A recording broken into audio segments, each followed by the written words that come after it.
Tole waan affeertaniif galatooma. Araddaan jalqaba jenerii biraa ture siitkoomii hojjechuuf ture. Siitkoomii jechuun diraamaa akka amma hirkoofaa hojjennu siitkoomii ofiis siitkoomii biiroo keessatti hojjetamu hojjechuuf kaanee turre. Araddaa jalqaba kastiin keenya oodishinii nu jalqaba kennaati turre siitkoomidhaaf ture jechuudha. Kanaaf oodishinii yookaan immoo calalleen nuyi taatoodhaaf gochaati turre siitkoomiif ture. Siitkoomiif dorgomsiisaa turre. Siitkoomiif kastii goonee erga fidneen booda wal argee erga gooneen booda ijoolleen keessaa nu jalaa ba'an turaniiru. Isa booda immoo turree diraameedii koomedii diraamaa qabu yookaan diraamaa koomedii qabu diraameedii ta'ee gara jalqabaa kutaawwan jiran almost gara koomediitti waan siqan baay'ee of keessaa qaba.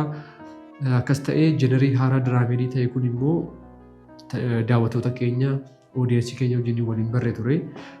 Kanaaf jennee daawwataan keenya diraamatti baraatii waan tureef diraamaa walitti fufaatti baraatii waan tureef gara diraamaa walitti fufaatti immoo fudhanne jechuudha. Kanaaf araddaan siitkoomii irraa diraameedii ta'ee gara siiriyaalitti diraamaa guddateedha. Jalqabni isaa akkas ture.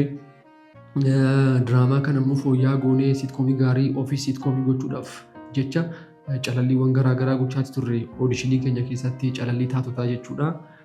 Sadarkaa lamaan hojjennee turre calallii jalqabaa irratti mana isaaniitti iskaaningiidha akka nu ta'uuf fuula isaanii sagalee isaanii waan tokko tokkoof viidiyoo akka nu ergan goonee viidiyoo san immoo ilaallee warroota nu ta'an jennee immoo achi keessaa filannee oodishinii qormaata kennaa turre.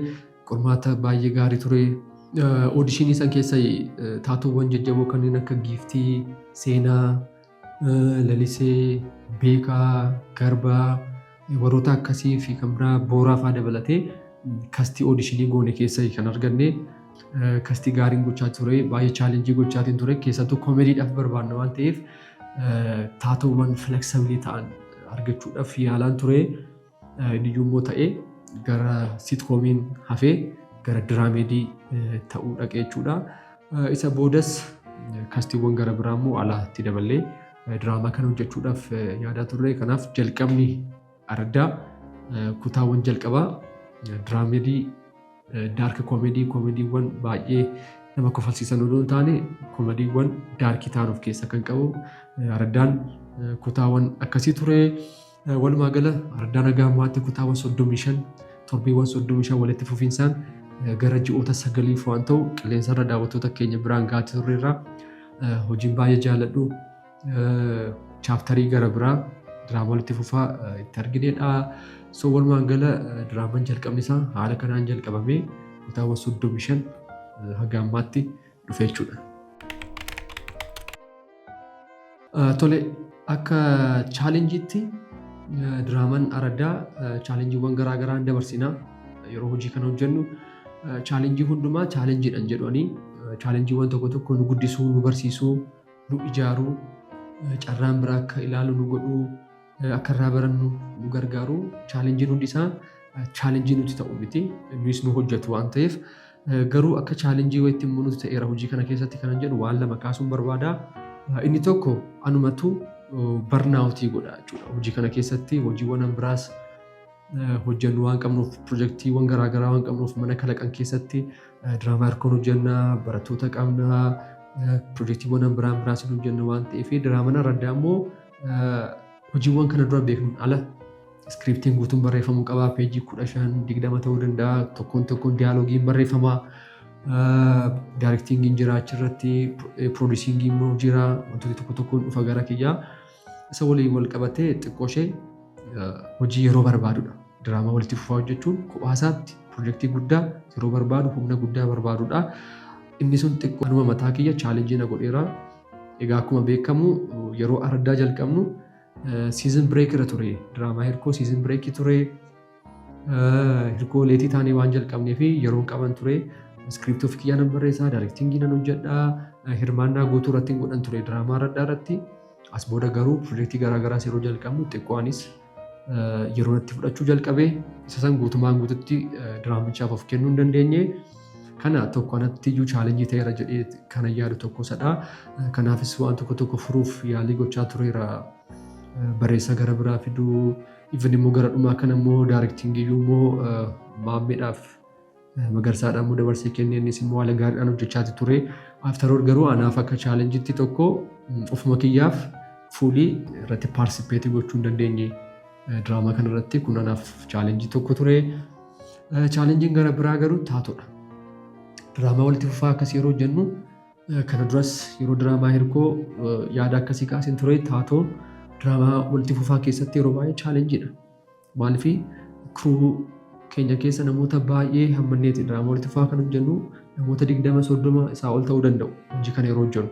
Kanaaf namoonni kun hundiyyuu amala garaagaraa, akkaataa ilaalcha garaagaraa, fedhii garaagaraa qabu. Kan hundumaa maanejii gochaatii dandeessetti hojii sana hojjetta jechuudha. Kanaaf tokko taatoon nuuf chaalenjii ture hojii kana keessatti. Jalqabarraa jalqabee taatoon chaalenjii ture nuuf. Akkamitti jalqaba gaafa kastii goonee erga xumurree, oodishinii xumurree, wal argee jalqabaa goonee yeroo taanu taatoowwan 2 kastii keenya keessaa kan ba'an 2 or 3 taatoo kastii keenya keessaa ba'an turaniiru chaalenjii ture.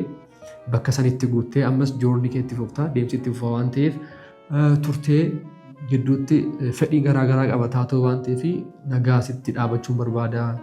Naaf hin danda'amne yoo jedhe hojichi itti fufuu qaba. Taatoo san dirooppii gootee itti fuftaa. Kana malee immoo diisippiliinii garaagaraatiin immoo taatoo keessaa dhabamsiisuun jira. Nuyi akka piroodiisaraatti akka nama hojicha hojjetutti diisippiliiniiwwan hojii kana wajjin hin deemne gaafa arginu waan tokko hin jira jechuudha. Kanaaf taatoon nuyi fi chaalenjii tokko ture. Fedhii dhabuun isaanii yookaan immoo achii dhufa akkaataan adeemsa hojii kana keessatti amaloonni isaan agarsiisan hin hojjetamne. Kaaraaktarii isaanii taatoon hin hojjetamne. Namoonni diraamaa keenya keessatti taatumaan hirmaatanii jechaatiira. Taatoowwan diraamaa keenya keessatti hirmaatan tokko amaloota gaggaarii hin agarsiisne jiru jechuudha. Achii dhufa hojii kanaa keessatti diisippiliinii gaarii qabaachaa, guddachaa, itti ijaaramaa, ogeessa taati kan hin dhufne namoota tokko kan nu rakkisan jiru. Kunneen nuuf chaalenjiidha. Akka chaalenjiitti waan hin kaasudha. Walumaa gala hojii tokko yeroo hojjetu namni kamiyyuu, dhaabbanni kamiyyuu piroojeektii tokko keessatti chaalenjiin garaagaraa mudata. Hunduma isaa garuu chaalenjiidha. Akkasuma mudate akkasiin ta'ee hin odeessu. Waan tokko hin dandeessaa. Waan tokko sirreessaa deemtaa. Waan tokko hin obsitaa. Waan tokko immoo iddoo gadhiisisaati. Hojichi akka itti fufu gochaatii dhufneerraa. Walumaa gala chaalenjii garaagaraa turaniiru. After all garuu Waaqayyoos nu gargaaree chaalenjii keenya bira dabarree kutaawwan 35 siizinii kana fixuu geenyerraa araddaan jedha kana. Akka piroodiisara tokkootti akka hojii kanarratti maallaqas, humnas, yeroos investii godhu tokkootti akka piroodiisaraatti hojiin kun nuuf joornii haaraa mana barumsaa guddaatti baranne jedheeti yaada. Maaliif ani kana dura diraamaa walitti fufaa akkasii siitkoomidhaan ala hin hojjenne. Kun mataan isaa neecharii injiinarii hojii kana waan haaraa na barsiisa. Kilaasii haaraadha. Namoota tokko keessatti wantoota tokko kan itti arge. Nuyi akka manaatti piroojeektii biraa boru guddaa hojjennuuf immoo galtee gaarii kan nu ta'e haala adeemsaa, haala hojii jeneriin tokkoon isaa gaafa hojjennu diraamaa keessatti koomediin neecharii mataasaa qaba, siiriyaaliin neecharii mataasaa qaba, jeneriin gara biraas neecharii mataasaa qaba waan ta'eef nuyiif immoo joornii biraa itti barre kutaawwan 35 kun tokkoon isaa waan nu barsiisatti kan itti darban akka piroodiisaraatti. After all garuu barumsa keessaa baranne keessaa kan jalqaba kaasee taatota immoo kan itti barre, diisippiliinii kan itti barre, akkaataa hojimaataa kan itti barre, namoota borullee eenyufaa wajjin hojjechuu dandeenya kan jedhu kan itti argine, namooti galtee nu ta'an achi keessaa kan hin argine, namoota tokko amma saniyyuu hojjechuu hin danda'u jennee warra expecting goon immoo amma hojjechuu danda'an ol hojjetan immoo kan nu agarsiisan borumoo hojiin hojjechuudhaaf humna kan namaa ta'an taatoowwan akkasii hojii kana keessatti argannee jirra. Itti namanaa after all piroodiisara gaafa taanu maallaqa isaa duwwaarraa argachuu yaannu hojiiwwan tokko nu barsiisuu itti guddannaa hojii boriitiif galtee gaarii nu ta'u. Kanaaf akka piroodiisaraatti hojii kana akka mana barumsaatti ilaala waan baay'een irraa baradhe karaa kiyya boriitiif waan guddaa na barsiisa. Hojiin boruu jalqabuu fi inni kun hojiin boruu jalqabu akka isa kanaatti jalqabu already baradheera waan ta'eef jechuudha. Kanaaf kutaawwan kana boodan jalqaba hojii taanu waan ta'eef amma manoota barumsaa kana boodan hojii ittaanu hojjedha waan ta'eef waan baay'ee nu barsiisee darbee anas kiruu kiyyas akka piroodiisaraatti waan guddaa irraa baranneerra. Hojii kanarraa hojii gara fuula duraatti piroodiisii goonuu fi galtee guddaa nu ta'a jedheeti yaada kana fakkaata. Diraamaa Araddaa siizin 1 kutaa 35 fidheerra. Siizinii kana booda itti fufuudhaaf amma yaada akkasii hin qabnu asumatti xumuruu yaadna Araddaa marsaa jalqabaatiin. Sababni isaa akkan jalqaba kaasee haaloti garaagaraa keessattuu taatoo wajjin wal qabatee hojiin tokko taatoo san wal qabatee itti fufuunsaa gaariidhaa fooyyessaas taatoos bakka buusaatti fufuu hin danda'ama. Nu garuu akkan jalqaba jedhee siitkoomii diraameedii jechaatti gara siiriyaalitti dhufne waan ta'eef amma garuu Araddaa asitti dhaabnee kutaa 35 ittiin bashannantan irraa barattan kanaan asitti dhaabnee hojii gara biraa haaraa diraamaa walitti fufaa haaraa fooyya'aa ta'e istooriidhaan fooyya'aa ta'e piroodakshiiniidhaan fooyya'aa ta'e finnee dhufuudhaaf qophii irratti argamna.